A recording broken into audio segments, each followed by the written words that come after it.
Ma'am, ఏ ఇద్దరు వ్యక్తుల మధ్య బంధమైనా గానీ దీర్ఘకాలంగా ఎందుకు కొనసాగట్లేదు? హ్మ్. గుడ్ క్వెషన్ అండి. ఈ జనరేషన్ మన జనరేషన్‌కి, మన పేరెంట్స్ జనరేషన్‌కి వా వాళ్ళ వెనకాల జనరేషన్ చూస్తే అవును. చాలా డిఫరెన్స్ వచ్చేసింది కదా! కొన్ని రాజ్యాలు అలాంటప్పుడు చూసుకుంటే కూడా కొంతమంది రాజులు గౌరవాన్ని ఇచ్చేవారు. బట్ ఇంకొంతమంది కొంచెం నెగెటివ్ క్యారెక్టర్‌గా గూడా ఉండేది. అవును. బట్ మన పేరెంట్స్ జనరేషన్‌కొచ్చేసరికి 2 టైప్స్ కూడా ఉన్నారు మళ్ళీ. ఓకే. కొంతమంది చాలా మంచి రోల్ మోడల్‌గా ఉన్నారు పేరెంట్స్. వీళ్ళని చూసి నేర్చుకోవాలి. మా తల్లిదండ్రులే మా బెస్ట్ ఎగ్జాంపుల్ అని ఉన్నారు. లేదా వాళ్ళని చూసి ఇలా చేయకూడదని కూడా ఉన్నారు. అవును. అలా మన జనరేషన్‌లో కూడా ఉన్నారు. ఓకే. అందరూ చెడ్డవాళ్ళని కాదు. అందరూ తెలుసో తెలియక మిస్టేక్ చేస్తారు. బట్ కొంతమంది మాత్రమే అర్థం చేసుకొని ఉంటున్నారు. ఓకే. ఇక్కడ మనం అర్థం చేసుకోవాల్సిన విషయం ఏంటి అంటే దెర్ ఆర్ లవ్ అనేది ఇద్దరి మధ్యలో ఆ బంధం అనేది ఫస్ట్ ఉందా లేదా? ఇప్పుడు నేను మీకు సరిగ్గా రెస్పాండ్ అవ్వకపోతే మీరు నాతో పాడ్‌కాస్ట్ చేసేవాళ్ళా? హుహు. లేదు. కదా! అవును. సేమ్. ఇప్పుడు మీరైనా సరిగ్గా రెస్పాండ్ అవ్వకపోతే నేను గూడా ఓకే అనేదాన్ని కాదు. ఎందుకు ఓకే అంటున్నాము? ఎందుకనంటే గౌరవించి మాట్లాడారు మీరు. అవునా? అవును. మ్యామ్ అని హ్మ్.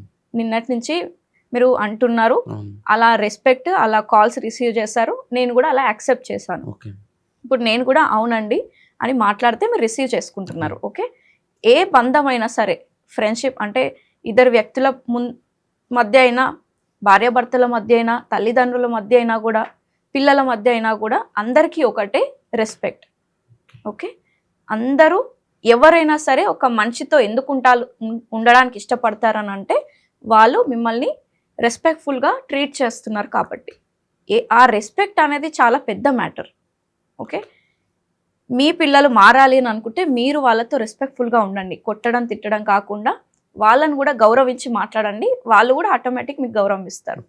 భార్యాభర్తలైనా సరే మీ మధ్య ప్రేమ లేకున్నా పర్లేదు కానీ ఆ రెస్పెక్ట్ మాత్రం ఉండాలి. ఓకే.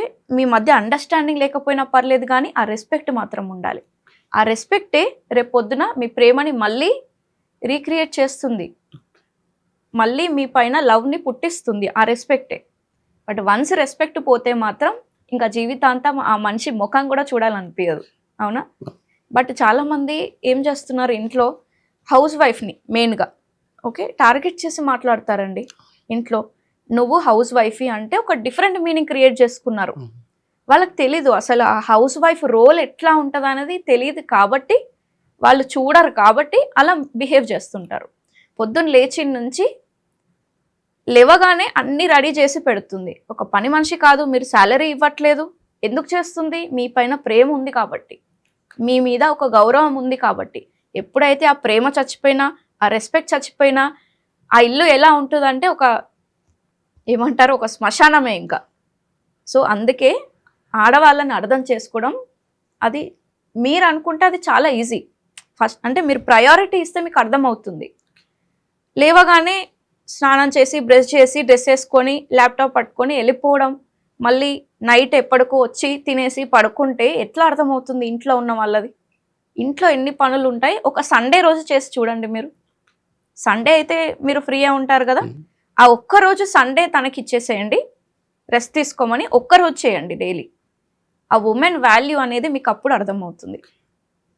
సో, ఈవెన్ ఇప్పుడు అలా అని చెప్పి వుమెన్ కూడా 100% గుడ్ హౌస్ వైఫ్స్ అని అంటే అలా చెప్పట్లేదు. ఇలా ఉంటారు, అలా ఉంటారు. ఓకే. ఇప్పుడు వుమెన్, మెన్ ఇద్దరు వర్క్ చేస్తున్నారు కాబట్టి ఇద్దరికీ టైం ఉండట్లేదు కాబట్టి దొరికిన కొద్ది టైం అయినా సరే క్వాలిటీ టైంని స్పెండ్ చేయండి మీరు. మీ మధ్య బంధం ఆటోమేటిక్‌గా సెట్ అవుతుంది. ఓకే. క్వాలిటీ టైం అంటే ఏంటి? 2 సోఫాలు ఉన్నాయి. మీ ఫోన్‌లు మీరు పట్టుకొని ఆ సోఫాలో, నా ఫోన్ నేను పట్టుకొని ఈ సోఫాలో, లేకపోతే ఆ పిల్లోడు అక్కడ టీవీ ఆన్ చేసుకొని వాడు చూస్తుంటాడు. ఉన్నాం కదా ఇక్కడనే ఒకటే రూమ్‌లో ఉన్నాం కదా! టైం స్పెండ్ చేస్తున్నాం కదా! ఉన్నాం కదా ఇక్కడ. అది కాదు క్వాలిటీ టైం. దాన్ని అనరు. అది ఓన్లీ మీరు స్పెండ్ చేస్తున్నారు. మీ టైంని ఇన్వెస్ట్ చేయాలి. ఇన్వెస్ట్ ఏంటి? రేపు పొద్దున మళ్ళీ ఆ ప్రేమ అనేది ఇంకా చిగురిస్తుంది. ఇంకా పెద్దగా అవుతుంది. ఇన్వెస్ట్ అంటే ఏంటి? ఏదైతే మనం ఎఫర్ట్ ఇప్పుడు పెడతామో రేపు పొద్దున మనకి రిటర్న్ ఆన్ ఇన్వెస్ట్‌మెంట్ వస్తాయి. అవునా? మనీని ఇన్వెస్ట్ చేస్తాం కదా, అవును. టైంని కూడా ఇన్వెస్ట్ చేయాలి, స్పెండింగ్ చేయకూడదు. దాన్నే క్వాలిటీ టైం అంటారు. మరి ఎట్లా చేయాలి ఆ క్వాలిటీ టైం? ఇంటికి రాగానే ఎవరి ఫోన్లు వాళ్ళు సైడ్కి పెట్టేసుకోవాలి. అంటే వేరే రూమ్లో పెట్టుకుంటారా, ఎక్కడ పెట్టుకుంటారా, బట్ టీవీ, ఫోన్, మొబైల్, ఈ స్క్రీన్స్ అనే టర్మ్ వాడుతున్నాను, అన్నీ ఆఫ్ చేసేసి హాయిగా అందరు కూర్చొని, నేను పేరెంట్స్కి వర్క్షాప్స్ తీసుకుంటూ ఉంటాను. ఓకే, 4 days వర్క్షాప్స్ లాగా తీసుకుంటుంటాను. దాంట్లో నేను కొన్ని టిప్స్ చెప్తూ ఉంటాను. డివైస్ ఫ్రీ డిన్నర్ అని ఒకటి చెప్తాను. ఖచ్చితంగా ఒక్క మీలైనా మీ ఫ్యామిలీ అందరూ కూర్చొని చెయ్యాలి వితౌట్ ఎనీ స్క్రీన్స్.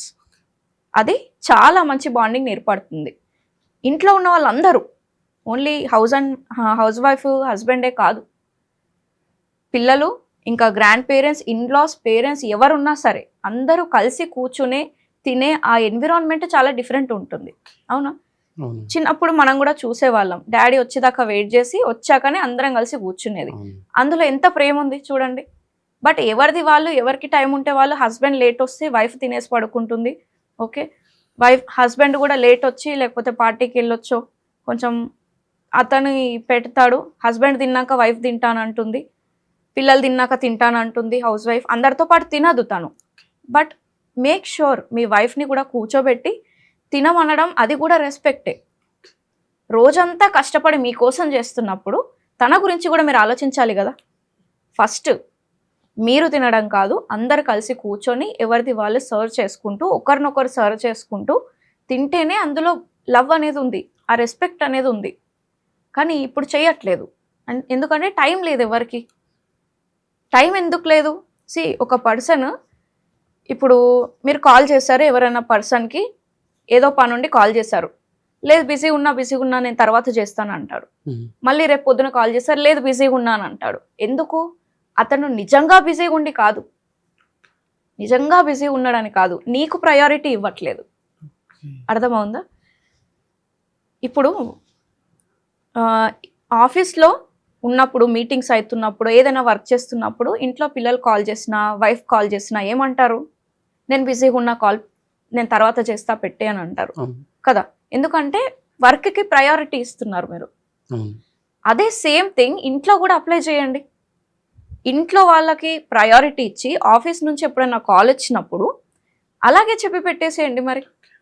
అప్పుడు కదా నీకు రెస్పెక్ట్ ఇస్తారు, నిజంగా మా కోసం టైం ఇస్తున్నాడు అని వాళ్ళ లోపల కూడా ఒక ఫీలింగ్ కలుగుతుంది. ఇంట్లో ఉన్నాను, మా ఫ్యామిలీతో ఉన్నాను, తర్వాత కాల్ చేయొచ్చా ప్లీజ్ అని ఆ కమ్యూనికేషన్ చాలా మ్యాటర్ అవుతుంది మళ్ళీ ఎదుటి పర్సన్తో కన్విన్స్ చేసేటప్పుడు. సో ఈ విధంగా కన్విన్స్ చేస్తే వాళ్ళు కూడా ఇంప్రెస్ అవుతారు. నిజంగానే తను జెంటిల్ మ్యాన్ అని ఒక ఫీలింగ్ కలుగుతుంది, మీ పైన రెస్పెక్ట్ కలుగుతుంది.